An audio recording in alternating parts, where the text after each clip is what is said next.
Welcome to Resourceful Explorations. Today we're going to be making a hacky sack. With a hacky sack, you probably want to print out the pattern that I'm going to link. You'll need any sort of fabric. It doesn't matter what kind. You can use an old shirt even. You'll need a needle and thread, and then some sort of filling to fill your hacky sack. I have rice.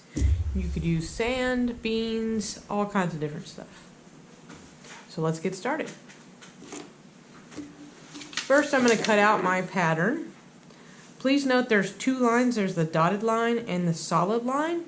You're going to cut on the solid line. The dotted line is where you're going to be sewing.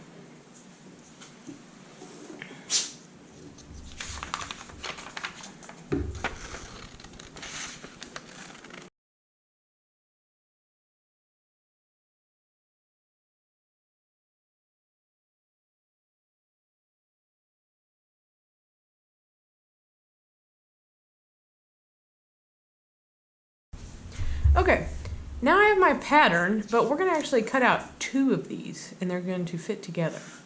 So, first what I'm going to do is spread out my fabric.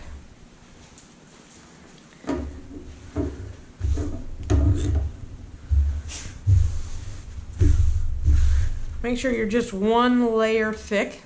I'm going to put it as close as I can to the edge without getting weird edge. Now the other thing I usually would do is use some straight pins to pin this. But I don't have any straight pins. But I do have a couple of needles. So I'm going to use a needle instead of a straight pin to make sure my pattern stays still. So what I'm going to do is stab all the way through, kind of tuck, and then stab back up. Make sure it lays flat. And then I'm going to do that again with this other needle, if it wants to cooperate. Now the reason you want to do this is because if you don't, then your pattern could wiggle around on you while you're cutting, and that's kind of annoying. Okay, now we're laying flat. Keep in mind those are still needles, so they're going to be stabby. Next, I'm going to really carefully go around here cutting, and then I'll move my pattern to a new spot and do it again. So make sure you make two of these.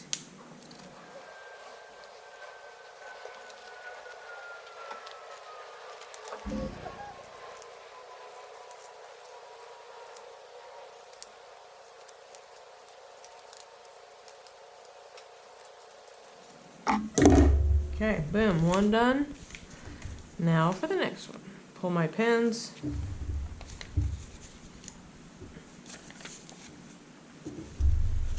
Line it up. Go again.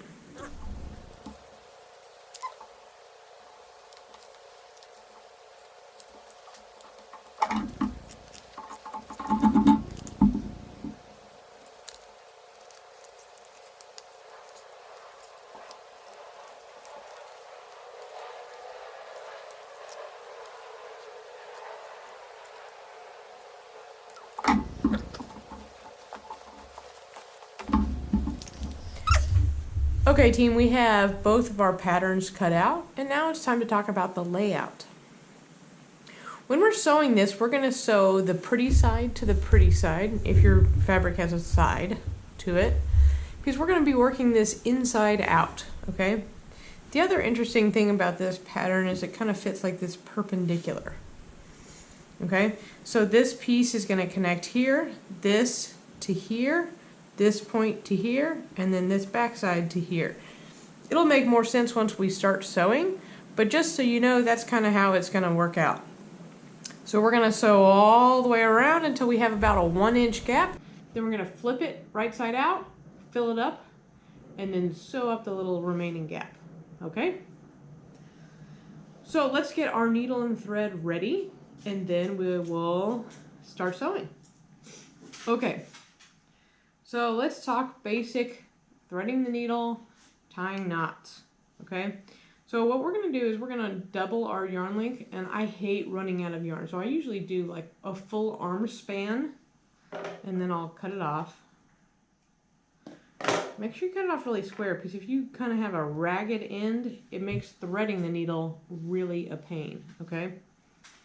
So next, if it is a little fluffy, you can kind of lick the end. And then I always hold the needle with my dominant hand, and then we're going to stab the thread through the hole, grab the part that comes through, and then I'm going to double it up. Okay? I'm going to line up the two little ends here. So now I've got a nice long piece of thread here. And how I tie my knot is like this. I'm going to keep it doubled. I'm going to go around, kind of make a loop. See how the short end was over the long end? And then I'm going to tuck that end up through the opening. Okay? And then, see how it makes this kind of loop? I'm going to slide the loop close to the end to kind of direct my knot to be at the end of my thread. Boop. Now, I'm paranoid, so I always do two. It's always a little tricky to get the second one. So, again, loop. The top one starts over, so then I'm going to tuck it up under and through. And slide it down so it's on top of the other one. Fantastic. Okay. Ta-da! Now I'm ready. Okay. So again, these are going to fit together perpendicular. So this guy is going to fit right into this middle part. And remember, on our pattern, we have the sew line. So we're not going to sew right up on the edge, because that does not work. We're going to end up overlapping. Remember, pretty side to pretty side. So if I had a pretty side, they would be right here. Okay? And then I'm going to move in that about this distance from the pattern, that pattern distance in about 1/4 inch, I would say. Really line these two pieces up so you don't have any lost fabric here. Boom. Stab. Pull all the way through. Go gently when you're getting close to the knot, because if you have a small kind of sad knot, then you'll pull it straight through. Now, for my stitches, I chose a lighter thread to help you be able to see. You want to make small, even stitches. That's the key. If you have giant stitches, then all of your filling is going to fall out, okay? If you make them ridiculously tiny, then you're going to be here all day. So it's kind of a fine line. You're going to stab back through and pull. Now, what is a common mistake is that you come around and go back this way. If you do that, it's going to be a real problem. I mean, it's going to be ugly. It'll still work. So remember, watch where it came out. Where it comes out is the same side. You're going to push your needle back through. Okay. Now I'm starting to turn the corner here a little bit. And as I move around this pattern, I'm going to have to adjust to make sure these two edges line up continuously, okay? That's probably going to be the trickiest part. So again, on this side, look at how far your distance was last time. Try to match that again. Poke your needle through, flip it over. Boom. Again, lining those two pieces together, keeping my stitches the same, pushing my needle through, pulling slowly. Now, if you feel like your needle is getting kind of funky or twisted, I'll do that sometimes to kind of untwist it. And here we go. Continue around. I'll catch back up with you when I have about 1 inch left.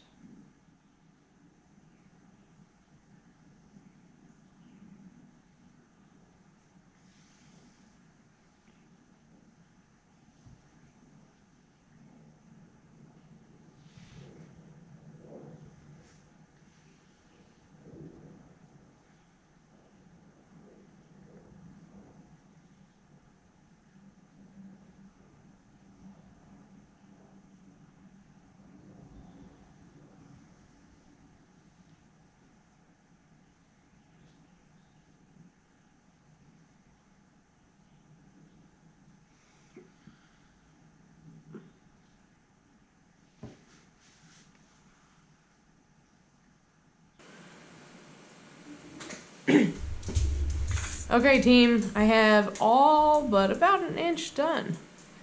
Actually kind of a fun little process. I enjoyed it. Now, as I told you before, I hate running out of string or thread. I also hate tying knots. So unless you have to, let's try to keep this guy still leashed while I turn it inside out. So to turn it inside out, I'm going to open everything up, put my little thumbs in here, and then I'm going to take my middle fingers and push the outside through the little hole like this. Beep. And push all the corners out. Nailed it. Okay. I'll tighten that part back up. So, still have my little opening. I'm going to use that opening to fill it up. Now, I happen to have a little funnel. If you don't have a funnel, it's not the end of the world. And I'm just going to pour my rice in there. Again, you could use really anything. Rice, beans, sand, probably dirt would even work. I mean, shake it in there. Now, it doesn't need to be super full because I think it has kind of a more playful action if it's loosely filled. So I think I'm going to do it about that full. There she blows. Okay. Now all I need to do is sew this last little bit. Now, if you wanted to be kind of a perfectionist, what I would do is kind of roll those seams together here like this, so that you still have that same sort of seam like you did on the inside. Now make sure you have a good connection here, kind of go back maybe one, so you don't lose any of your filling. You don't want that to happen. Pull through, and then now we're going to do, I think this is the whip stitch. I'm going to do a whip stitch. You're going to come through here and pull. I kind of tell my loop where to go for that first one. And then every time I'm going to come from my side and push out, loop it over. From my side, push my needle through out. I'm just going to make these kind of slash pattern across the top. Okie doke. Kind of direct that loop so it goes where you want it to go.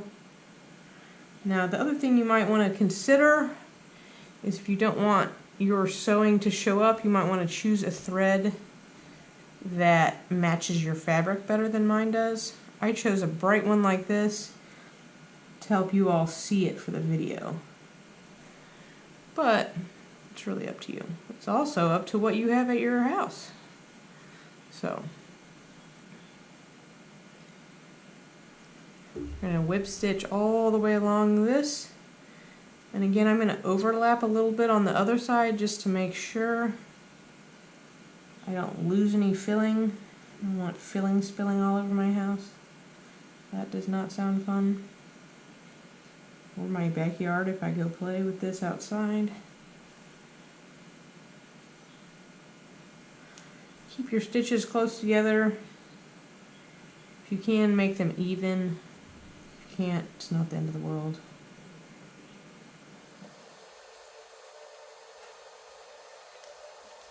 Okay, team, we are approaching the end in the notorious loathed knot. Here's what we're going to do. So this last one I'm going to go through. See how the loop is closing? As it's closing, I'm going to take my needle and go through the loop. And then I'm going to pull that tight. Now I'm going to go back through that same stitch, my last stitch. I'm going to do the same thing. As the loop is closing, I'm going to kind of double back, stab my needle through, and pull. Okie doke. And then all I need to do, boop, cut it off, and there we go. My very own hacky sack. Pretty dang cool. Beep.